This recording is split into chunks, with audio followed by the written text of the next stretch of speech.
നമസ്കാരം.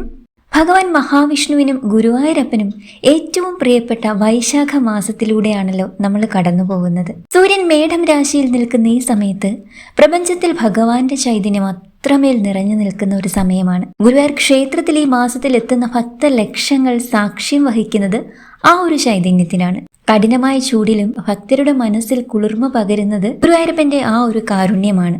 നാം ഭക്തിയോടെ അർപ്പിക്കുന്ന ഓരോ തുളസി ദളവും ഭഗവാൻ നേരിട്ട് സ്വീകരിക്കുന്ന ഒരു പുണ്യകാലവും കൂടിയാണിത്. നമ്മൾക്കറിയാം, വൈശാഖ മാസം അത്രമേൽ പുണ്യമാസമാണ്.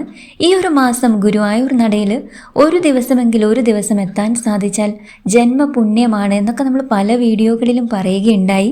അനുഭവത്തിന്റെ വെളിച്ചത്തിൽ നമ്മൾക്കത് അറിയുന്ന ഒരു കാര്യവുമാണ്. എന്നാൽ നമ്മൾ മനസ്സിൽ അങ്ങ് നിരീക്ഷിച്ചിരിക്കുമ്പോൾ ഭഗവാന്റെ അടുത്തേക്ക് ഓടിച്ചെല്ലാൻ പറ്റുമോ? ഇല്ലല്ലേ.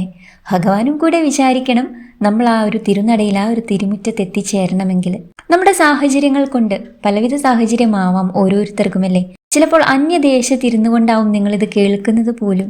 അല്ലെങ്കിൽ ഏതെങ്കിലുമൊക്കെ ഒരു സാഹചര്യം കൊണ്ട് നമ്മൾക്ക് ഈ ഒരു വൈശാഖ പുണ്യമാസത്തിൽ ആ ഒരു തിരുമുറ്റത്തെത്താൻ സാധിക്കുകയില്ല എന്ന് തന്നെ നിരീക്ഷോളൂ. പക്ഷേ ഭഗവാന്റെ അനുഗ്രഹം നമ്മളുടെ മേലില്ല എന്ന് മാത്രം നിങ്ങൾ ആരും കരുതരുത് എന്നാണ് ഞാൻ പറഞ്ഞു വരുന്നത്. പലപ്പോഴും നമ്മൾ വിചാരിക്കും ഗുരുവായൂർ അമ്പലനടയിൽ പോയി തൊഴുതാൽ മാത്രമേ ഭഗവാന്റെ അനുഗ്രഹം നമ്മൾക്ക് പൂർണ്ണമായി ലഭിക്കുകയുള്ളൂ എന്ന്. എന്നാൽ എവിടെ ഇരുന്നും ഭക്തിയോടെ വിളിച്ചാൽ ഓടിയെത്തുന്നവനാണ് നമ്മുടെ സാക്ഷാൽ ഉണ്ണിക്കണ്ണൻ. അമ്മമാരെ, നിങ്ങൾ ഓരോരുത്തരും നിങ്ങളുടെ കുടുംബത്തിന് വേണ്ടിയും മക്കൾക്ക് വേണ്ടിയും എത്രമാത്രം പ്രാർത്ഥിക്കുന്നുണ്ടെന്ന് എനിക്കറിയാം. പക്ഷെ ചില നേരങ്ങളിൽ മനസ്സ് തളർന്നു പോവാറുണ്ടല്ലേ? എത്ര പ്രാർത്ഥിച്ചിട്ടും ഫലം കിട്ടുന്നില്ലെന്ന് തോന്നാറില്ലേ? എങ്കിൽ ഈ വീഡിയോ നിങ്ങൾക്കുള്ളതാണ്. ഈ വൈശാഖ മാസത്തിൽ നിങ്ങളുടെ ജീവിതം മാറ്റിമറിക്കാൻ പോകുന്ന ചില സത്യങ്ങളും ഹൃദയസ്പർശിയായ ഒരു അനുഭവ കഥയുമാണ് കേട്ടോ ഞാനിന്ന് പങ്കുവെക്കുന്നത്. എല്ലാവരും ശ്രദ്ധയോടുകൂടി കേൾക്കണേ കേട്ടോ, ഗുരുവായൂരപ്പന്റെ നാമത്തിൽ. അതുപോലെ തന്നെ നമ്മുടെ തുളസി തീർത്ഥം എന്ന ഈ ഒരു ചാനൽ നിങ്ങൾ ആദ്യമായിട്ടാണ് കാണുന്നതെങ്കിൽ ഒന്ന് സബ്സ്ക്രൈബ് ചെയ്യാനും മറക്കരുത് കേട്ടോ. അതുപോലെ ഈ വീഡിയോ ഇപ്പോൾ തന്നെ ഒന്ന് ലൈക്ക് ചെയ്യാനും മറക്കില്ല കേട്ടോ. എന്തുകൊണ്ടാണ് വൈശാഖ മാസം ഇത്രയും പുണ്യമാസമാകുന്നതെന്ന് നിങ്ങൾക്കറിയുമോ? ഇതിനെ മാധവമാസം എന്നാണ് വിളിക്കുന്നതെന്നും നമ്മൾക്കറിയാം. കാരണം നമ്മുടെ മാധവന് ഏറ്റവും പ്രിയപ്പെട്ട മാസങ്ങളാണ് വൈശാഖ മാസം, കാർത്തിക മാസം, മാഘമാസം എന്നിവ. അതിൽ ഭഗവാൻ ഏറെ പ്രിയപ്പെട്ടതാണ് വൈശാഖ മാസം എന്ന് പറയുന്നത്. പുരാണങ്ങൾ പറയുന്നത് 10,000 ഗംഗാസ്നാനം നടത്തിയാൽ കിട്ടുന്ന ഫലം വൈശാഖ മാസത്തിലെ ഒരു ദിവസത്തെ പ്രാർത്ഥന കൊണ്ട് നിങ്ങൾക്ക് ലഭിക്കുമെന്നാണ്. നമുക്കറിയാം, വിഷു കഴിഞ്ഞു വരുന്ന ഈ പുണ്യകാലത്ത് സൂര്യൻ ഉച്ചസ്ഥായിയിൽ നിൽക്കുമ്പോൾ ഭൂമിയിലെ ഓരോ ജീവജാലങ്ങൾക്കും ദാഹജലം നൽകുന്നതും വിശക്കുന്നവന് ഭക്ഷണം നൽകുന്നതും മഹാവിഷ്ണുവിനെ നേരിട്ട് പൂജിക്കുന്നതിന് തുല്യമാണ്. ഈ മാസത്തിൽ നിങ്ങൾ ഒരു തവണ ഓം നമോ നാരായണായ എന്ന അഷ്ടാക്ഷര മന്ത്രം ജപിച്ചാൽ അത് കോടി തവണ ജപിക്കുന്നതിന് തുല്യമായ ഫലമാണ് നൽകുന്നത്. ഇനി ഞാനൊരു കഥ പറയാട്ടോ, എല്ലാവരും ശ്രദ്ധയോടുകൂടി കേൾക്കണേ. ഇത് നമ്മളിൽ ഒരാളുടെ കഥയാണ്. വർഷങ്ങൾക്ക് മുൻപ് ഗുരുവായൂരപ്പന്റെ നടയിൽ വരാൻ കഴിയാതെ പോയ ഒരു പാവം അമ്മയുടെ കഥയാണ് കേട്ടോ. ആ അമ്മയ്ക്ക് തന്റെ ഏക മകന്റെ അസുഖം മാറാൻ ഗുരുവായൂരപ്പന് ഒരു ഉണ്ണിയപ്പം വഴിപാട് നേരണമെന്നുണ്ടായിരുന്നു. പക്ഷെ അമ്മയുടെ കയ്യിൽ ഒട്ടും പണമില്ല കേട്ടോ. പോകാനും ഒരു നിവൃത്തിയില്ല. ആ അമ്മ തന്റെ ചെറിയ പൂജാമുറിയിൽ ഇരുന്ന് കണ്ണീരോടെ ഭഗവാനോട് പ്രാർത്ഥിച്ചു, കണ്ണാ, നിന്റെ അമ്പലത്തിൽ വരാൻ എനിക്ക് കഴിയില്ല, പക്ഷെ എന്റെ മകനെ നീ കാക്കണം. അന്ന് രാത്രി ആ അമ്മ ഒരു സ്വപ്നം കണ്ടു അത്രേ. ഒരു ചെറിയ ബാലൻ അമ്മയുടെ വീട്ടിലെത്തി അമ്മയോട് വന്ന് ഉണ്ണിയപ്പം ചോദിക്കുകയാണ്. ആ അമ്മ കയ്യിലുണ്ടായിരുന്ന ചെറിയൊരു ശർക്കര കഷ്ണം ആ കുട്ടിക്ക് നൽകുകയുണ്ടായി. പിറ്റേന്ന് രാവിലെ മകന്റെ അസുഖം അത്ഭുതകരമായി ഭേദപ്പെട്ടു എന്ന് അമ്മയ്ക്ക് മനസ്സിലാകുകയുണ്ടായി. വർഷങ്ങൾക്ക് ശേഷം അമ്മയ്ക്ക് ഗുരുവായൂർ ക്ഷേത്രത്തിൽ പോകാൻ ഒരു അവസരം കിട്ടിയട്ടോ. അങ്ങനെ അമ്മ അവിടെ ചെല്ലുമ്പോൾ അവിടുത്തെ മേൽശാന്തി അമ്മയെ കണ്ട് പറയുകയുണ്ടായി, അമ്മേ, അന്ന് നിങ്ങൾ നൽകിയ ആ ശർക്കര കഷ്ണത്തിന്റെ മധുരം ഇന്നും ഭഗവാന്റെ വിഗ്രഹത്തിലുണ്ടെന്ന്. ഇതാണ് ഭക്തി എന്ന് പറയുന്നത്. നിങ്ങൾ അമ്പലത്തിൽ വരുന്നതിനേക്കാൾ അല്ലെങ്കിൽ അമ്പലത്തിൽ പോകുന്നതിനേക്കാൾ ഭഗവാൻ ആഗ്രഹിക്കുന്നത് നിങ്ങളുടെ ആത്മാർത്ഥമായ വിളിയാണ്. അമ്മമാർ മക്കൾക്ക് വേണ്ടി നടത്തുന്ന പ്രാർത്ഥനയേക്കാൾ വലിയൊരു മന്ത്രം ഈ ലോകത്തിൽ ഇല്ല എന്ന് തന്നെ പറയാം. ഈ വൈശാഖ മാസം ഇനി കുറച്ച് ദിവസങ്ങൾ കൂടിയേ ഉള്ളൂ എന്ന് നമുക്കറിയാം. ഈ സമയത്ത് അമ്മമാർക്ക് വീട്ടിൽ എന്തൊക്കെ ചെയ്യാം? നമ്മളിപ്പോ പറഞ്ഞു വരുന്നത് ഗുരുവായൂർ അമ്പല നടയിൽ നമ്മൾക്ക് ഭഗവാനെ കാണാൻ അങ്ങോട്ട് പോകാൻ കഴിഞ്ഞില്ലെങ്കിലും ഭഗവാൻ അമ്മയെ തേടി ഇങ്ങോട്ട് വരുന്നതിൽ അമ്മയ്ക്ക് എന്തെങ്കിലും പ്രശ്നമുണ്ടോ? ഇല്ലല്ലോ. അതിനു വേണ്ടിയിട്ട് അമ്മമാർക്ക് എന്തൊക്കെ ചെയ്യാൻ സാധിക്കും? വീട്ടിലെ ഐശ്വര്യം നിലനിർത്തുന്നതിൽ അമ്മമാർക്കുള്ള പങ്ക് വളരെ വലുതാണ്. ഈ വൈശാഖ മാസത്തിൽ വലിയ ചിലവുകളില്ലാതെ നിങ്ങൾക്ക് ചെയ്യാവുന്ന ചില കാര്യങ്ങളുണ്ട് കേട്ടോ. അതായത് ബ്രാഹ്മ മുഹൂർത്തത്തിലെ പ്രാർത്ഥന വളരെയധികം പ്രധാനമാണ്. സൂര്യോദയത്തിന് മുൻപ് എഴുന്നേറ്റ് വീടും പരിസരവും എല്ലാം ശുചിയാക്കി ഒരു തിരി തെളിയിക്കുക നമ്മുടെ പൂജാമുറിയിലേട്ടോ. നമ്മൾ കുളിച്ച് ശുദ്ധിയായിട്ട് ഒരു തിരി തെളിയിക്കുക പൂജാമുറിയിൽ. ഈ സമയം നാം ചൊല്ലുന്ന ഓം നമോ നാരായണായ മന്ത്രം നമ്മുടെ വീടിന് ഒരു സുരക്ഷാ കവചമായിട്ട് മാറും. ഇനി നിങ്ങൾക്ക് ചെയ്യാവുന്ന കാര്യം, ഒരു ഗ്ലാസ് വെള്ളത്തിൽ ഒരു തുളസിയില ഇട്ട് ഭഗവാനെ ധ്യാനിക്കുക. ആ തീർത്ഥം മക്കൾക്ക് നൽകുക. അതവരുടെ ബുദ്ധിശക്തിക്കും ആരോഗ്യത്തിനും വലിയ മാറ്റമുണ്ടാക്കുമെന്നുള്ളൊരു കാര്യം ഉറപ്പാണ് കേട്ടോ. ഇനി വൈകുന്നേരം സന്ധ്യയ്ക്ക് നമുക്ക് എന്ത് ചെയ്യാൻ പറ്റും? വൈകുന്നേരം സന്ധ്യയ്ക്ക് വിളക്ക് വെക്കുമ്പോൾ ശശിവർണം ചതുർഭുജം എന്ന മന്ത്രം ഭക്തിയോടുകൂടി ചൊല്ലുക കേട്ടോ. വൈകുന്നേരം അതുപോലെ തുളസി തറയിൽ വിളക്ക് വെക്കുമ്പോൾ 3 പ്രാവശ്യം പ്രദക്ഷിണം വെക്കുക കേട്ടോ. പ്രദക്ഷിണം വെക്കുന്ന സമയത്ത് നമ്മൾക്ക് തുളസി മന്ത്രം ചൊല്ലിക്കൊണ്ട് പ്രദക്ഷിണം വെക്കാവുന്നതാണ്. ഈ സമയം തുളസി തറയിൽ സന്ധ്യാനേരത്ത് നെയ് വിളക്കോ എള്ളെണ്ണ വിളക്കോ തെളിയിക്കുന്നത് ഏറ്റവും ഐശ്വര്യമാണ്. ഈ വൈശാഖ മാസത്തിലുടനീളം ത്രിസന്ധ്യയ്ക്ക് നിങ്ങൾ ഇങ്ങനെയൊന്നും ചെയ്തു നോക്കൂ കേട്ടോ. അങ്ങനെ തുളസി ദേവി, ഭഗവാന് ഏറ്റവും പ്രിയപ്പെട്ടതാണ് തുളസി ദേവി അല്ലേ. പ്രത്യേകിച്ച് ഈ വൈശാഖ മാസത്തിൽ തുളസി ദേവിയെ പൂജിക്കുന്നത് അത്രയും ഐശ്വര്യമാണ് നമ്മുടെ ജീവിതത്തിൽ ചേർത്ത് തരുന്നത്. അങ്ങനെ ഭക്തിയോടുകൂടി 3 തവണയോ 7 തവണയോ നമ്മൾക്ക് തുളസി ദേവിക്ക് പ്രദക്ഷിണം വെക്കാം. പ്രദക്ഷിണം വെക്കുന്ന സമയത്ത് പ്രസീദ തുളസി ദേവി പ്രസീദ ഹരിവല്ലഭേ ക്ഷീരോദ മദനോർഭൂതേ തുളസി ത്വാം നമാമ്യഹം എന്ന മന്ത്രം ചൊല്ലിക്കൊണ്ട് നമ്മൾക്ക് തുളസി ദേവിക്ക് പ്രദക്ഷിണം വെക്കാം.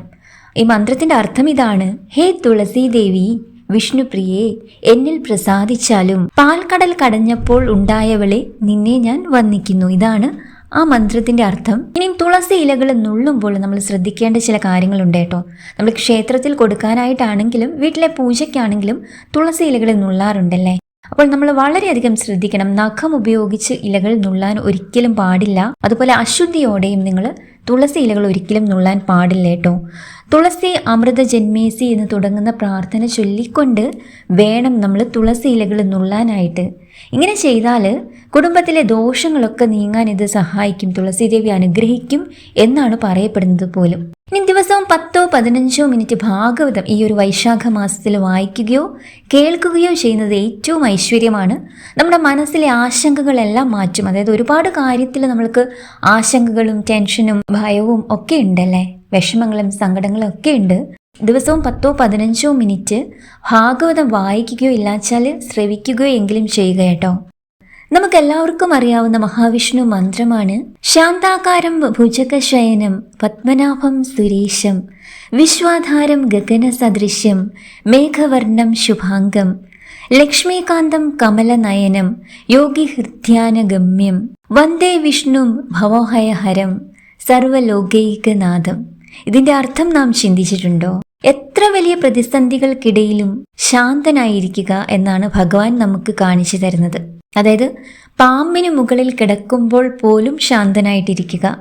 ഈ ഒരു മന്ത്രം ബ്രാഹ്മ മുഹൂർത്തത്തിൽ, അതായത് രാവിലെ എഴുന്നേറ്റ് ഉടനെ ചൊല്ലുന്നത് ഏറ്റവും ഉത്തമമാണ്. അതുപോലെ സന്ധ്യാസമയം വൈകുന്നേരം വിളക്ക് കൊളുത്തി വെച്ച് പ്രാർത്ഥിക്കുമ്പോഴും നമ്മൾക്ക് ചൊല്ലാവുന്നതാണ്.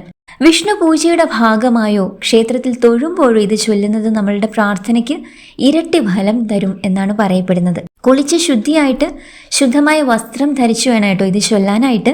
കിഴക്കോട്ടോ വടക്കോട്ടോ തിരിഞ്ഞിരുന്ന് മഹാവിഷ്ണു മന്ത്രം ഇത് ചൊല്ലുന്നത് ഏറ്റവും ഐശ്വര്യപ്രദമാണ്. കണ്ണുകൾ അടച്ച് ഭഗവാന്റെ ശാന്തമായ രൂപം മനസ്സിൽ ധ്യാനിച്ചുകൊണ്ട് വേണം ഭഗവാന്റെ ഏതൊരു മന്ത്രങ്ങളും നാമങ്ങളും നമ്മൾ ചൊല്ലാനായിട്ട്. മന്ത്രത്തിന്റെ അർത്ഥം അറിഞ്ഞ് മനസ്സിലാക്കി ചൊല്ലുമ്പോൾ ഭക്തി വർദ്ധിക്കുകയും മനസ്സിന് ശാന്തി ലഭിക്കുകയും ചെയ്യും. വിഷ്ണു ഭഗവാന്റെ പ്രിയപ്പെട്ട തുളസി നമ്മൾക്ക് പൂജാമുറിയിൽ ഭഗവാന്റെ പാദങ്ങളിൽ അർപ്പിച്ചുകൊണ്ട് ഈ ഒരു മന്ത്രം ചൊല്ലുന്നത് അത്യുത്തമമാണ്.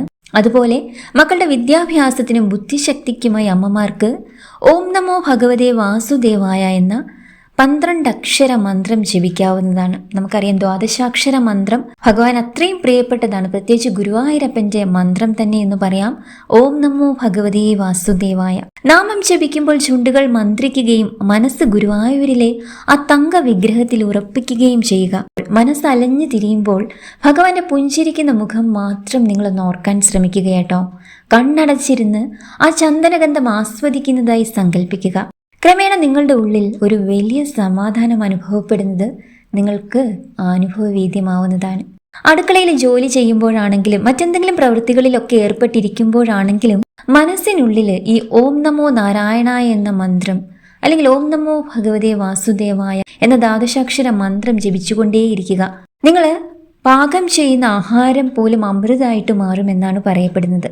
വൈശാഖ മാസത്തിൽ ഏറ്റവും പുണ്യം നൽകുന്ന മറ്റൊരു പ്രധാന കാര്യമാണ് ജലദാനവും അന്നദാനവും. ഈ കഠിനമായ ചൂടിൽ പക്ഷി മൃഗാദികൾക്ക് അല്പം വെള്ളം വെച്ചു കൊടുക്കുന്നതും വിശക്കുന്ന ഒരാൾക്ക് ആഹാരം നൽകുന്നതും ഭഗവാൻ വിഷ്ണുവിന് ചെയ്യുന്ന നേരിട്ടുള്ള വഴിപാട് പോലെ അല്ലെ അതിലും ഉപരിയുള്ള പുണ്യം നമ്മൾക്ക് നൽകുന്നതാണ്. ഈ വൈശാഖ മാസം തീരുന്നതിന് മുൻപ് നമുക്ക് നമ്മുടെ സങ്കടങ്ങളെല്ലാം ആ ഭഗവാന്റെ പാദങ്ങളിൽ സമർപ്പിക്കാം. അമ്മമാർ മനസ്സിലാക്കേണ്ട ഒരു കാര്യമുണ്ട് കേട്ടോ, വിശ്വാസമാണെല്ലാം. അതായത് നമ്മുടെ മനസ്സിന്റെ വിശ്വാസമാണെല്ലാം എന്നാണ് പറയുന്നത്. ഈ പുണ്യമേറിയ വൈശാഖ മാസത്തിൽ നിങ്ങൾ വീട്ടിലിരുന്നു കൊണ്ട് മനസ്സറിഞ്ഞു ചെയ്യുന്ന ഏതൊരു പുണ്യപ്രവൃത്തിയും ആ ചന്ദനത്തിന്റെ ഗന്ധമുള്ള ഗുരുവായൂർ അമ്പലനടയിൽ പോയി നിൽക്കുമ്പോൾ കിട്ടുന്ന ആ ഒരു നിർവൃതി, അതേ നിർവൃതി നിങ്ങളുടെ പൂജാമുറിയിൽ നിന്നും നിങ്ങൾക്ക് കിട്ടുന്നതാണ്. നിങ്ങൾ അത്രമേൽ ഭക്തിയോട് നമ്മുടെ പൊന്നു ഗുരുവായൂരപ്പനെ ഒന്ന് വിളിച്ചാൽ മാത്രം മതി. മനസ്സ് തുറന്ന് ഭഗവാനോട് സംസാരിക്കുക കേട്ടോ. ആ കണ്ണൻ അമ്മയുടെ മകനാണ്, അമ്മയുടെ സുഹൃത്താണ്. അത്രമാത്രം മനസ്സിൽ ഉറപ്പിച്ചുകൊണ്ട് പ്രാർത്ഥിച്ചോളൂ. എത്ര വലിയ സങ്കടങ്ങളിൽ കൂടിയും ബുദ്ധിമുട്ടുകളിൽ കൂടിയുമാണ് അമ്മ ഇപ്പോൾ കടന്നു പോകുന്നതെങ്കിലും ആ സാക്ഷാൽ പൊന്നു ഗുരുവായൂരപ്പന്റെ തിരുനടയിൽ എത്താൻ പറ്റാതെ വിഷമിച്ചിരിക്കുന്ന ഒരു അമ്മ മനസ്സാണെങ്കിലും സാക്ഷാൽ പൊന്നു ഗുരുവായൂരപ്പൻ അമ്മയെ തേടി അമ്മയുടെ ഗൃഹത്തിലെത്തും എന്നുള്ള കാര്യത്തിൽ യാതൊരു സംശയവും വേണ്ട. അങ്ങനെ ഭഗവാൻ നമ്മളുടെ ഗൃഹത്തിൽ നമ്മുടെ തൊട്ടരികിൽ എത്തിയിട്ടുണ്ടെങ്കിൽ ഭഗവാൻ കാട്ടിത്തരുന്ന ചില ലക്ഷണങ്ങളുമുണ്ട്. അത് നമ്മൾക്ക് അനുഭവിച്ചറിയാനും സാധിക്കും. പൂന്താനത്തിന്റെ ഭക്തിക്ക് മുന്നിൽ വിരുന്നുകാരനായി വന്ന ഭഗവാൻ നിങ്ങളുടെ വിളിപ്പുറത്തും ഉണ്ടാവുമെന്നതിൽ യാതൊരു സംശയവുമില്ല. ഈ വീഡിയോ നിങ്ങൾക്ക് ഉപകാരപ്പെട്ടെങ്കിൽ മറ്റുള്ളവരിലേക്കും ഒന്ന് ഷെയർ ചെയ്യാൻ ശ്രമിക്കുക. നിങ്ങളുടെ പ്രിയപ്പെട്ട ഗുരുവായൂരപ്പൻ മന്ത്രം ഏതാണെന്ന് ഒന്ന് താഴെ കമന്റ് ചെയ്യാനും മറക്കരുത് കേട്ടോ.